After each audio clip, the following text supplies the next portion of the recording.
NBA draft lottery isn't rigged. Even like last year, we all knew San Antonio was going to draft Victor Wembanyama. We knew they were going to get the number 1 overall pick because the NBA didn't want him going to Detroit. They have no history of developing guys.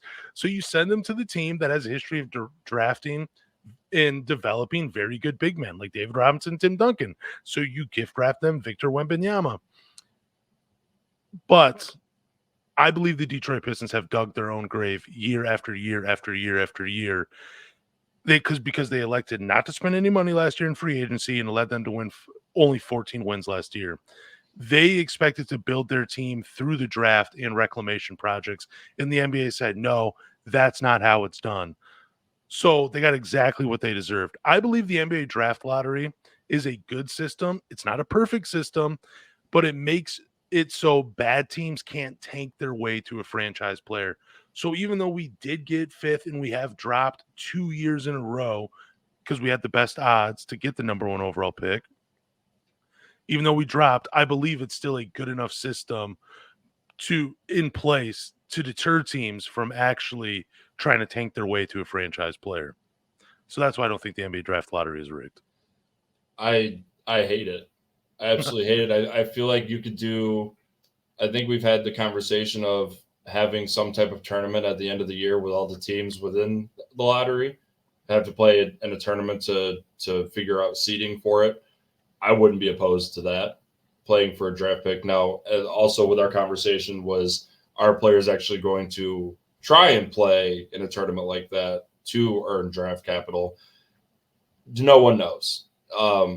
But this system is not, I don't think it's going to go away. I don't think we're going to change. I think we're stuck with it. And like you said, we've been down this road before. And recently, like we just were on the road and we turned and we're on the same one.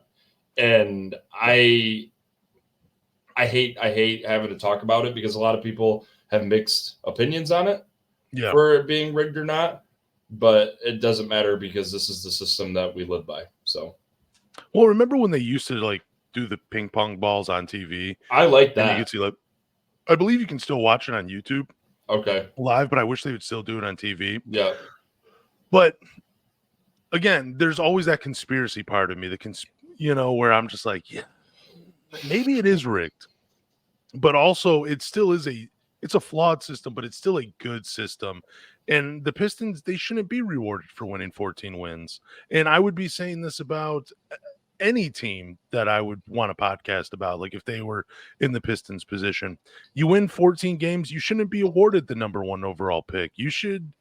I like the odds the way they are. I do wish that if you're the worst team in the league, you're guaranteed a top 4 pick versus a top 5. But then again, we'd probably still be having the same conversation if they were drafting 4th. My question to you is, do you want them to change the system now so maybe it benefits a team that tanks next season, and the Pistons, let's say the Pistons aren't in position to get the number 1 overall pick next year and they change the system? I'd be a little pissed off about that. Yeah, I think you can't make any type of adjustments to it, especially in the last couple of years of what it's done to certain teams. Because I think that'd be a problem because a Wembanyama can really change your franchise around. So that type of pick, I think we're stuck in the ways that we have it. Now, I also go ahead. No. I was just going to say that I think it's great that the Atlanta Hawks were a play-in team and they got the number 1 overall pick. I know there's a lot of basketball fans out there.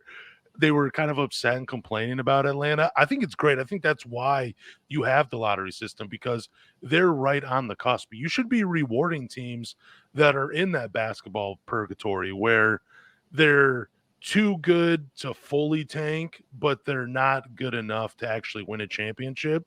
So, like, Atlanta shouldn't have to completely,